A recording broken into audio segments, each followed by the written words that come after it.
China's political system stands apart in the modern world, a blend of deep-rooted traditions and revolutionary ideologies structured around the unique role of the Communist Party.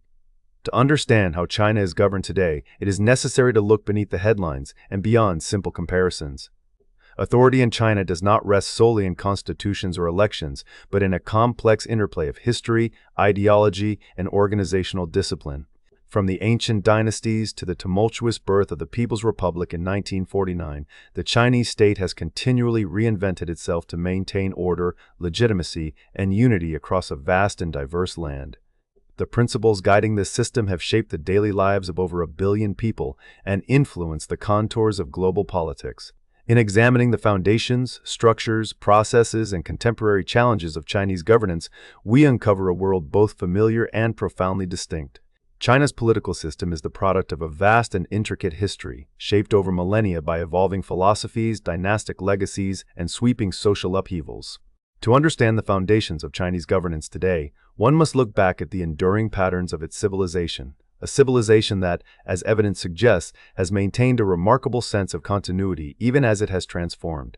The story begins not with the modern nation-state, but with the ancient world, where the seeds of Chinese political identity were first sown. For centuries, Chinese governance was defined by the rhythms of the dynastic cycle, the rise, flourishing, and eventual decline of ruling houses. This traditional view of dynastic rise and fall frames much of China's pre-modern history. The belief that a ruling dynasty held the mandate of heaven, a moral right to rule, dependent on virtuous leadership, infused government with a sense of cosmic order. When a dynasty faltered, whether from internal decay or external threat, its legitimacy was said to wane, and a new house would rise to take its place. This cycle, which stretched from early times through the last imperial house, the Qing dynasty, established the expectation that political stability and virtue were deeply intertwined. Amid these dynastic changes, one philosophical system took root with such tenacity that its influence is still felt today: Confucianism. Founded by Confucius in the 6th century before the Common Era, Confucianism emerged during an age of turmoil, offering a vision of society grounded in virtue, morality, and social harmony. Over time, it became much more than a private philosophy. It evolved into the backbone of Chinese governance and culture. During the Han Dynasty, Confucianism was officially adopted as the basis for the Chinese state. From then on, the education and examination of officials, the moral expectations of rulers, and even the structure of the family were shaped by Confucian ideals. Government was seen not merely as the exercise of power, but as the pursuit of moral rectitude, with rulers expected to act as paragons of virtue. This legacy echoed through the centuries, surviving even the shocks of foreign conquest and internal rebellion. The late imperial era, however, brought unprecedented challenges. The Qing dynasty, China's last, faced a series of crises that would come to be known as the Century of Humiliation. Foreign invasions, epitomized by the Opium Wars, exposed the empire's vulnerability to Western powers. Domestic unrest erupted in the form of the Taiping Rebellion and the Boxer Uprising, both of which shook the foundations of Qing rule. Reform efforts such as the self-strengthening movement sought to modernize Chinese society and government, but met with limited success. By the early 20th century, the pressures became overwhelming. The 1911 Xinhai Rebellion finally toppled the Qing, ending over 2 millennia of imperial rule and ushering in the Republic of China. This new era was marked by turmoil and uncertainty. The Republican period was fraught with internal conflict, regional fragmentation, and the persistent shadow of foreign interference. It was within this volatile context that new ideologies took hold, most notably Marxism, Leninism. As communist and nationalist forces vied for supremacy, the vision for China's future hung in the balance. The communist victory in the Chinese Revolution of 1949 was not merely a change of government, it was a radical reimagining of the foundations of Chinese governance. Mao Zedong, as leader of the victorious Communist Party, proclaimed the founding of the People's Republic of China. This moment marked the culmination of decades of conflict and the beginning of a new ideological era. The Communist Party's approach to governance would draw deeply from Marxist-Leninist theory, but with crucial adaptations for Chinese realities. Mao's influence, scholars believe, lay in his ability to synthesize these foreign doctrines with the unique conditions of China. Mao Zedong thought, as it came to be known, emphasized the importance of peasant mobilization, the necessity of revolutionary struggle, and the imperative to seek truth from facts, a pragmatic approach that set it apart from orthodox Marxism. Leninism. Mao Zedong thought became central to the Chinese Communist Party's identity and mission. It was not only a set of policies, but an enduring spirit, one that stressed self-reliance, mass-line leadership, and constant vigilance against complacency or corruption. Under Mao's leadership, the party sought to transform society along socialist lines, launching campaigns that would profoundly reshape the country. Even after Mao's death and the onset of economic reforms, the legacy of his thought remained enshrined within the party's guiding principles. The interplay between Marxism-Leninism and the Chinese context did not end with Mao. In the decades that followed, leaders such as Deng Xiaoping further adapted the party's ideological framework. Deng articulated the four cardinal principles: upholding socialism, the dictatorship of the proletariat, the leadership of the Communist Party, and the continued relevance of Marxism. Leninism, Mao Zedong thought. Even as China embarked on sweeping economic reforms, these principles asserted that political authority and ideological orthodoxy would remain firmly under party control.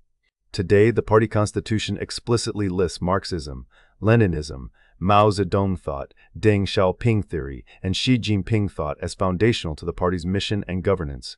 Each of these ideological currents represents both continuity and evolution, a testament to the party's ability to draw from its own history while responding to changing circumstances.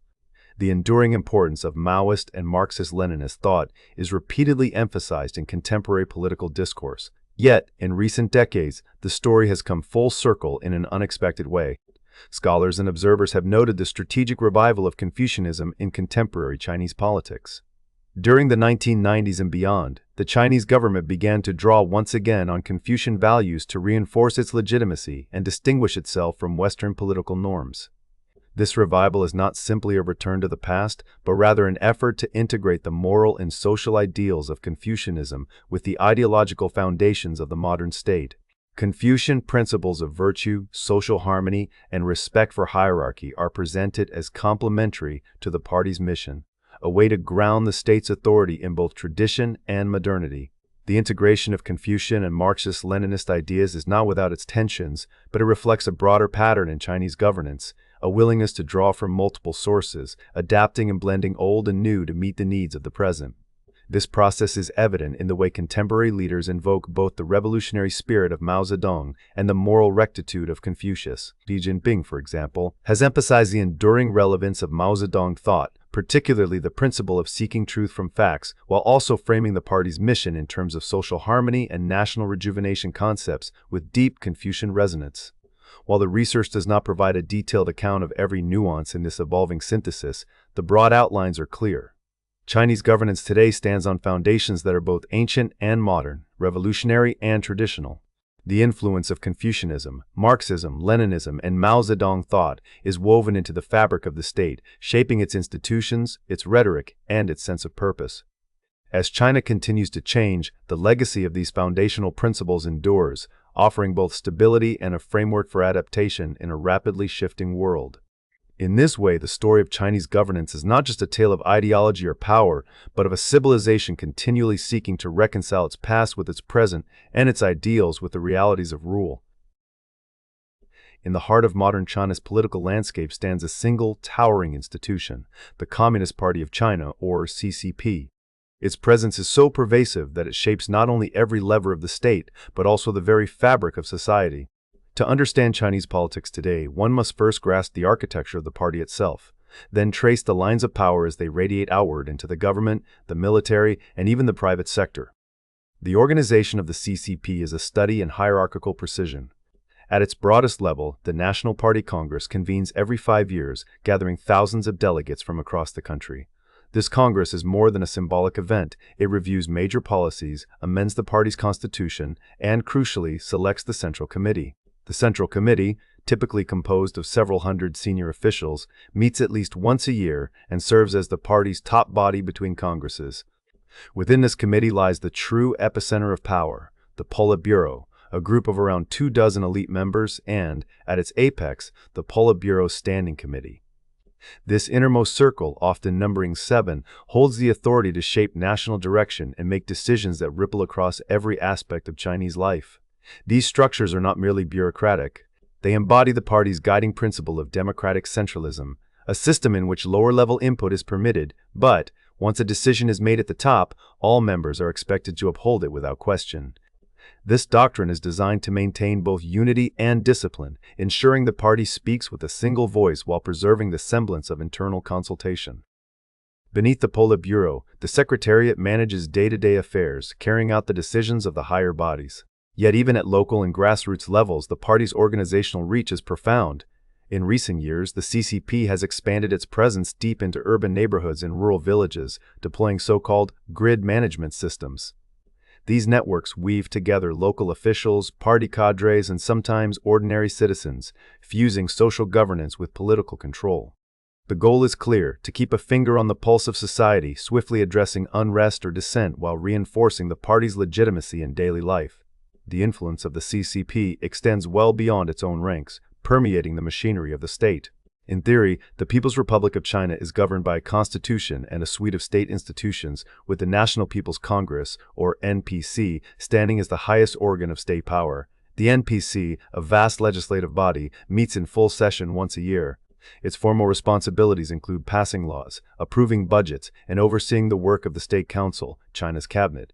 Yet the actual flow of authority is less clear-cut. While the NPC has in recent years begun to exercise increased oversight and play a more active role in legislation, its actions are still shaped and often constrained by the priorities and guidance of the CCP. The State Council, headed by the Premier, is responsible for the day-to-day administration of government. Its ministries and commissions regulate everything from agriculture to science and technology. However, key posts within the State Council almost always go to senior party members, ensuring the government's agenda aligns with the party's vision. This overlap is not accidental. It is the essence of what scholars often call the party state, a system in which the distinction between party and government is deliberately blurred, with the party directing the state apparatus from behind the scenes and, increasingly, from center stage. The fusion of party and state is perhaps most evident in the selection of top leaders. Every 5 years, after the National Party Congress selects the Central Committee, this body in turn appoints the Politburo and its Standing Committee. These groups then nominate the state's senior officials, including the President, the Premier, and members of the State Council. In practice, the process is tightly orchestrated, with power flowing from the party's upper echelons downward, ensuring that those who occupy the most important positions are trusted party loyalists. The result is a leadership chart in which the same faces often appear at the summit of both the party and the government, reinforcing the party's monopoly on political authority. This consolidation of power has become even more pronounced under the leadership of Xi Jinping. Xi serves not only as the head of state and government, but also as General Secretary of the Chinese Communist Party and Chairman of the Central Military Commission. This trifecta of titles places him at the helm of the party, the state, and the military, an arrangement designed to prevent the emergence of rival power centers and to maintain the party's absolute control over national affairs. The military, too, occupies a unique position within this architecture. The People's Liberation Army, or PLA, is the armed wing of the Communist Party rather than a national army serving the state alone. This distinction is more than semantic. The PLA's highest authority is the Central Military Commission, and, like the party and the state, this commission is chaired by the party's top leader. Political loyalty to the Chinese Communist Party is reinforced throughout the PLA's ranks, not just by hierarchy, but by the presence of political commissars officials tasked with ensuring that soldiers and officers remain ideologically aligned with party doctrine. Since the founding of the People's Republic, the PLA has undergone significant transformation. Originally a revolutionary force forged in civil war, it has evolved into a complex institution comprising several service branches, including the Army, Navy, Air Force, Rocket Force, and Strategic Support Force. Recent decades have seen a drive to modernize and professionalize the military, streamlining command structures and centralizing authority under the party's leadership. This process has accelerated in the era of Xi Jinping, who has emphasized the PLA's role as the ultimate guarantor of Chinese Communist Party rule and the security of the party state. Civil-military relations in China are thus unlike those in many other countries. The PLA's loyalty is not to a government or a constitution, but to the Communist Party itself. This is enshrined in practice and ideology, ensuring that, in times of crisis, the party can rely on the army to defend its position against both external and internal threats. Beyond the formal institutions of government and the military, the party's reach has grown ever deeper into other realms of Chinese life. One of the most striking developments in recent years is the expansion of party control within the private sector. Across state-owned enterprises and, increasingly, in private companies, the Chinese Communist Party has established party cells, small groups of party members who participate in corporate governance and ensure that business activities do not stray from party priorities. This policy, known as party building, has become a fixture in both traditional state industries and new sectors of the economy. For some private firms, the presence of party organizations is now a requirement, not an option. The rationale behind this expansion is twofold. On one hand, it reflects the party's desire to maintain oversight over all sources of social and economic power, minimizing the risk that wealthy entrepreneurs or foreign companies might challenge its dominance. On the other, it serves as a mechanism for integrating party principles into the operations of modern enterprises, aligning economic development with broader political and ideological goals. This trend has transformed the boundaries between public and private, fusing state and market in ways that are unique to China's political system.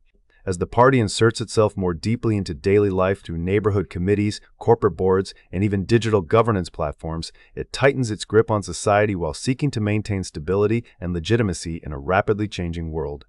The architecture of modern Chinese politics, then, is defined by the symbiotic relationship between the Chinese Communist Party, the state, and the military. Each is distinct in form and function, yet all are bound together by the party's overarching authority. This structure is maintained not only through formal hierarchies but also through a culture of discipline, loyalty, and ideological conformity. The result is a system that, for all its complexity, is ultimately designed to ensure that the party remains at the center of power, guiding, supervising, and, when necessary, defending the project of national rejuvenation that stands at the core of contemporary Chinese governance. In the orchestration of Chinese governance, decision-making and policy implementation unfold as a complex, highly structured dance, choreographed by the Communist Party's priorities and performed across a vast bureaucratic landscape. At the heart of this process lies the party's distinctive rhythm of policymaking, which begins with broad ambitions set at the highest levels and culminates in directives that ripple through every layer of the state apparatus. This journey from vision to reality is neither simple nor one-way. It is marked by negotiation, adaptation, and at times, creative interpretation by those tasked with carrying out Beijing's will. The policymaking cycle in China follows a sequence of formal steps, each stage involving a different constellation of actors. Policy planning typically starts at the top, with the leadership establishing themes and priorities through high-profile gatherings such as the plenums of the Central Committee. These meetings are not only symbolic displays of unity, but also serve as venues where the party outlines its strategic direction for the nation. From there, the baton passes to committees and working groups that sift through competing interests and draft the contours of new policies, drawing on research and consultation. The National People's Congress, often seen as a rubber stamp, serves as the formal legislative body where these policies are translated into law or state action. Bureaucratic actors are central to this process. Ministries, commissions, and agencies under the State Council act as the engines of policy formulation and implementation, responsible for turning slogans into substance. Policymaking in China is not a solitary act. It is a collective enterprise, involving input from a labyrinth of committees, both government and party-based. This network structure allows for the aggregation of expertise and the balancing of sectoral interests, but it also means that the policy process can be slow-moving and sometimes opaque. One of the most distinctive features of China's policy machinery is its emphasis on long-term planning. The 5-year plans are the most visible expression of this approach. These documents, prepared through extensive planning and research, lay out national objectives and provide guidance for economic, social, and environmental development. Their formulation illustrates the 4-stage policy cycle often identified by scholars: planning and research, formulation, implementation, and evaluation. The importance of political will is evident throughout. The party's top leadership sets the tone, and once a consensus is reached, the expectation is that the entire system will rally behind the chosen direction. Yet the path from central directive to local action is rarely straightforward. Translating these ambitions into concrete action reveals the intricate interplay between central authority and local adaptation. The central government, through agencies like the State Council, is responsible for issuing regulations and administrative measures that flesh out the broad strokes of party directives. These rules are produced following legal procedures grounded in the Constitution and existing laws. In recent years, new regulations have introduced more formalized procedures for major administrative decisions. For example, the State Council's 2019 regulation stipulates steps for public participation, expert assessment, risk analysis, legality review, and collective deliberation before major decisions are taken. This effort to institutionalize decision-making reflects a desire to improve transparency, accountability, and the quality of policy outcomes, though the ultimate authority always remains with the party leadership. Once central policies are formulated, implementation becomes the responsibility of local governments. This stage is where the structure of Chinese governance reveals both its strengths and persistent challenges. In theory, local governments are expected to act as faithful executors of central policy, with administrative enforcement mechanisms in place to ensure compliance. Yet the sheer scale and diversity of China's territory mean that local realities often diverge from central intentions. The dynamic between central and local authorities has a long history of fluid, non-institutionalized power distribution. In practice, local governments enjoy a degree of discretion in how they interpret and apply policies, leading to significant variation in outcomes. Consider the example of environmental and climate policy. The central government may set ambitious targets for carbon reduction or urban diversification, but it is local governments that bear the burden of implementation. They must balance these directives against local economic imperatives, resource constraints, and the capacity of their own bureaucracies. Some regions respond with innovation and enthusiasm, piloting new models and experimenting with policy instruments. Others may drag their feet or prioritize local interests, leading to uneven enforcement. This pattern is evident in cases such as the rollout of new urbanization plans, where local governments' responses to central policy pilots vary widely, shaped by their own capacity, political pressure, and willingness to engage in experimental governance. To manage this complexity, central authorities have developed a variety of mechanisms to monitor and enforce compliance. Administrative enforcement agencies operate under a legal framework that allows for both administrative and judicial review, though the limits of oversight remain a persistent challenge. Mechanisms of accountability in China are multifaceted, encompassing judicial, political, administrative, professional, and social dimensions. However, the effective operation of these mechanisms is often hampered by the very nature of the political system, in which party authority overrides other forms of accountability. The centralization of power under Xi Jinping has brought renewed emphasis on closing the gap between policy intent and implementation. Efforts have been made to reduce the discretion available to local policymakers, motivated by concerns about corruption and the tendency for local interests to deviate from national priorities. This push for greater central control is a response, in part, to the recognition that policy outcomes depend not only on the quality of the initial decision, but also on the fidelity of its execution. Policy formulation in China is not insulated from outside influence. The process can be surprisingly porous, especially in sectors where foreign companies and associations have a stake. Industrial policymaking, for instance, sometimes involves lobbying by foreign interest groups seeking to shape the details of new regulations. While the party retains the final say, the complexity of modern governance requires input from a wide range of stakeholders, reflecting the pragmatic need to balance competing demands and incorporate technical expertise. Leadership selection, while ultimately controlled by the party's upper echelons, intersects with the policy process at every stage. The National People's Congress is responsible for filling positions in state institutions through nomination and voting procedures that are carefully managed by the party. The individuals chosen for key posts are expected to embody the party's priorities and act as reliable transmitters of its will. This arrangement ensures that leadership at every level of the state is aligned with the central vision, but it also reinforces the top-down nature of policy enforcement. Despite these layers of procedure and oversight, the state remains under the monopolistic control of the Communist Party. All major decisions, whether related to leadership, policy formulation, or implementation, are subject to party authority.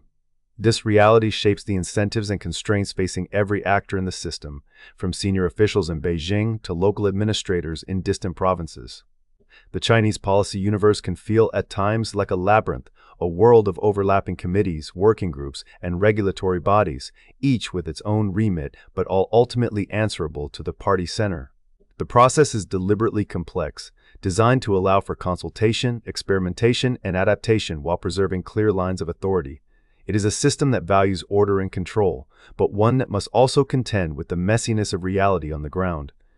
In the end, the story of decision-making and policy implementation in China is one of orchestration and adaptation. The party's ambitions, articulated at the highest levels, are translated into concrete action through a vast, multi-layered bureaucracy. Central directives are given form and substance by ministries, commissions, and local governments, each bringing their own perspectives and constraints to the table. The result is a system that is both highly centralized in its authority and highly adaptive in its practice, a dynamic that has allowed China to pursue ambitious goals, but also one that continually tests the limits of control and coordination in a country of continental scale. In the early decades of the 21st century, China's political system faces a unique constellation of challenges and opportunities that test its resilience at home and amplify its influence abroad. The era of Xi Jinping has drawn international attention for its clear shift toward more centralized and assertive governance. Yet beneath the surface, the system navigates profound pressures, economic, demographic, social, and geopolitical, that shape the future not only of China, but also of the broader international order. At the heart of China's contemporary political landscape lies a paradox: rapid transformation in society and the economy, paired with conspicuous continuity and even reinforcement in the structures of political power. Since Xi Jinping rose to the apex of leadership, the system has become more centralized and personalistic, echoing certain governance practices of the Mao era, but with 21st century ambitions. Under Xi, the drive to concentrate authority has been matched by an insistence on ideological discipline and a revival of Maoist methods of governance. These moves have strengthened the party's hand and, at times, sparked unease among elites. This consolidation has fostered stability and control, but it has not eliminated challenges. An economic slowdown, demographic headwinds from an aging population, and the persistent risk of elite discontent all loom large for Chinese governance. Economic management is perhaps the most immediate and visible arena of challenge. After decades of extraordinary growth, China now faces structural issues that defy easy solutions.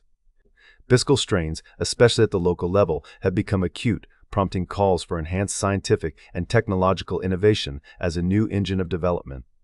The government's balancing act between encouraging private sector dynamism and maintaining state control has grown more precarious. On one hand, private enterprise is essential for growth and job creation. On the other, the party remains vigilant in ensuring these actors ultimately remain subordinate to its authority. This duality has fostered public skepticism about the sustainability and fairness of the current economic model. As regulatory frameworks evolve to address new vulnerabilities, such as the need to secure supply chains and insulate the economy from external shocks, China has moved decisively to formalize its powers of economic retaliation and shield critical sectors from foreign pressure. Against this backdrop, China's push for greater self-reliance takes on particular significance. In recent years, the leadership has championed policies aimed at reducing dependence on foreign sources of food, minerals, energy, and especially advanced technology. This turn towards self-sufficiency is not merely a reaction to real or perceived threats from abroad. It reflects a broader strategic calculation that control over key resources is essential for long-term stability and security. The emphasis on high-tech innovation is especially pronounced, with the government viewing mastery of cutting-edge industries as both an economic imperative and a pillar of national power in an increasingly competitive global environment. Yet the challenge of governance reform extends beyond economic policy. The party faces the ongoing task of refining its macroeconomic management while regulating a society that is more diverse, educated, and connected than ever before. These pressures have sparked debates within China about the need for deeper political reform. Some voices call for liberalization or new mechanisms of accountability, but the current leadership remains cautious, if not resistant, to any reforms that might dilute party authority. Instead, the focus remains on perfecting internal discipline, improving regulatory effectiveness, and ensuring ideological conformity. A strategy that, while effective in the short term, raises questions about adaptability in the face of social and technological change. Social stability remains a core preoccupation. The party's legitimacy rests not only on economic performance, but also on its ability to manage social tensions and prevent unrest. Demographic challenges, such as the rapidly aging population and shrinking workforce, have the potential to strain social services and fuel discontent, particularly among younger generations facing economic uncertainty. At the same time, the party works to channel public opinion and manage skepticism, seeking to cultivate trust in government while swiftly addressing sources of dissatisfaction through targeted policy responses and, when necessary, assertive security measures. If these domestic challenges are formidable, China's global impact is perhaps even more striking. In recent years, international approval of China's leadership has climbed, with some global polls reporting that China now surpasses the United States in worldwide approval ratings. This surge in favorability is not accidental. China has invested heavily in crafting its international image, advancing the narrative of a responsible, stabilizing power and a champion of technological innovation. Its state media messaging campaigns are sophisticated, and survey evidence suggests these efforts are bearing fruit, boosting global favorability toward China's political and economic model. But China's international influence extends well beyond public relations. The party's foreign influence operations are broad in scope and sophisticated in execution, working quietly but persistently to shape global perceptions and policy environments in ways that advance Chinese interests. These efforts are particularly visible in Southeast Asia, where China has positioned itself as a steady and reliable partner, capitalizing on periods of American distraction or uncertainty. In times of global crisis, China has demonstrated an ability to present itself as a source of stability and opportunity, attracting regional actors and reinforcing its role as a central player in Asia's future. Strategically, China's leadership sees itself as an effective counterweight to the United States and, by extension, to the existing liberal international order. Some analysts have gone so far as to label China the world's most effective opposition party, not in the domestic sense, but as a global rival shaping the contours of strategic competition. The implications for international alignment are profound.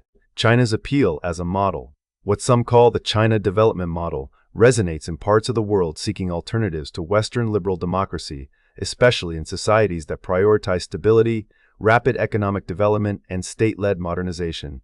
China's approach to global governance is multi-pronged and ambitious. It seeks to reform international institutions to better reflect its own values and priorities, advocating for a world order less dominated by Western norms. This does not mean outright rejection of existing structures, but a deliberate effort to reshape them from within, whether through economic initiatives, diplomatic engagement, or the careful cultivation of new alliances. China promotes itself as a force for global stability, technological advancement, and as a model for effective governance, particularly in regions where Western influence is waning or contested. Yet, as China's global footprint expands, so too does the debate over its broader ideological and political implications. Some analysts warn that China's efforts to make the world safe for autocracy represent an ideological challenge to global democracy. The party's message is that its system can deliver stability, prosperity, and national rejuvenation without recourse to liberal democracy, a message that finds receptive audiences in diverse corners of the globe. Survey evidence suggests that exposure to Chinese media and diplomatic outreach can indeed increase favorability toward the Chinese model, though the depth and durability of this appeal remain open questions. For all its assertiveness, the Chinese political system is not without vulnerabilities. The paradox of rapid economic and social transformation alongside political continuity, the so-called authoritarian resilience, remains a central tension. The shift toward personalistic rule under Xi Jinping and the revival of certain Maoist governance practices have raised questions about long-term stability. Elite discontent, public skepticism, and the challenge of adapting to new social realities all test the system's capacity for renewal and reform. What becomes clear is that China's political trajectory will continue to shape not only its own destiny, but also the future of the global order. Its model, with its strengths and contradictions, is now a central reference in debates about governance, development, and international power. As the world watches, the choices made by China's leaders, how they manage reform, stability, and global engagement, will reverberate far beyond their borders, offering both lessons and cautionary tales for an interconnected world.